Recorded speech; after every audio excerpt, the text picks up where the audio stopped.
మీ car కి best ceramic coating premier care Apexer car detailing studio for contact.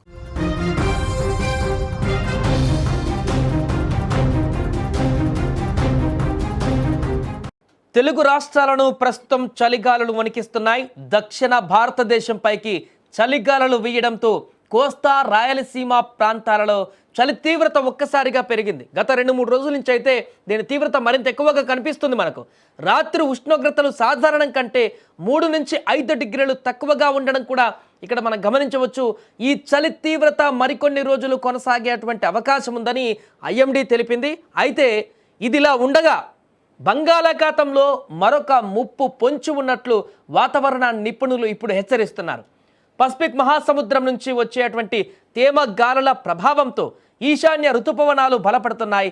దీని యొక్క ఫలితంగా ఈ నెల 19వ తేదీ 21వ తేదీన దక్షిణ అండమాన్ సముద్రం లేదా ఆగ్నేయ బంగాళాఖాతంలో అల్పపీడనం ఏర్పడనుంది. సో దీంతో ఈ అల్పపీడనం పశ్చిమంగా ప్రయాణించేటువంటి క్రమంలో బలపడి తుఫానుగా కూడా మారే అవకాశం ఉందని కూడా ఇస్రో నిపుణులు అంచనా వేస్తున్నారు. ఈ తుఫాను ఉత్తర తమిళనాడు, దక్షిణ కోస్తా వైపు రానుందని, ముఖ్యంగా దక్షిణ కోస్తా జిల్లాలపైన దీని ప్రభావం ఉంటుందని విశ్లేషించారు.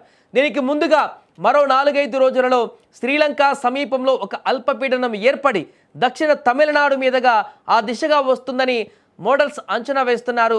ఇక రానున్న 2-3 రోజులు రాష్ట్రంలో అక్కడక్కడ వర్షాలు కురిసేటువంటి అవకాశం, ఆ తర్వాత మళ్ళీ పొడి వాతావరణం నెలకొంటుందని కూడా భారత వాతావరణ శాఖ అధికారి తెలిపారు.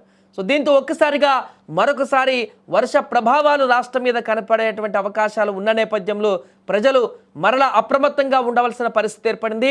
ఇప్పటికే మోంతా తుఫాను బారి నుంచి తప్పించుకున్నాము. ఆ యొక్క తుఫాను యొక్క పూర్తి పరిస్థితి కూడా సద్దుమణిగిపోయింది అనుకుంటున్న సందర్భంలోనే మరలా ఇంకొక ముప్పు ఉండేటువంటి అవకాశం ఉందనేటువంటి ఒక అంచనా ప్రస్తుతం వ్యక్తమవుతుంది.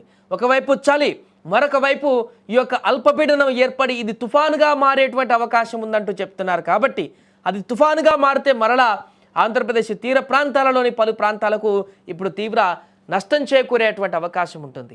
దీనికి సంబంధించి దానికంటే ముందే దీని ప్రభావంతో 1-2 రోజులు వర్షాలు నమోదయ్యేటువంటి అవకాశం ఉన్నట్టు చెప్తున్నారు.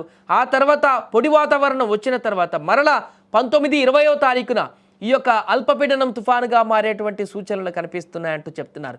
ఇంకా చాలా సమయం ఉంది కాబట్టి మరి అల్పపీడనం అనేది అది తుఫానుగా మారుతుందా, తుఫానుగా మారితే అది దిశ మార్చుకొని వేరే వైపు వెళ్ళేటువంటి అవకాశం ఉందా, లేదంటే ఇప్పుడు చెప్పినట్టుగా ఎగ్జాక్ట్గా తమిళనాడు, ఆంధ్రప్రదేశ్ సమీపంలోనే తీరం దాటేటువంటి అవకాశం ఉందా, దీని కారణంగా వచ్చేటువంటి వర్షాభావ పరిస్థితులు ఏ రకంగా ఉంటాయి, వీటన్నింటినీ కూడా అంచనా వేస్తున్నారు అధికారులు. ఏదేమైనా కూడా మరొకసారి అప్రమత్తంగా ఉండవలసినటువంటి సమయం అయితే ఉంది. ఇంకొన్ని రోజులు ఉన్నప్పటికీ కూడా ఇప్పుడున్నటువంటి చలి తీవ్రత కూడా పెరుగుతున్న సందర్భం ఉంది. కాబట్టి ప్రజలు రాత్రి సమయంలో లేకుంటే ఉదయం సమయంలో కూడా పూర్తిగా ఈ యొక్క చలి నుంచి కూడా రక్షించుకోవాల్సిన అవసరం ఉంది.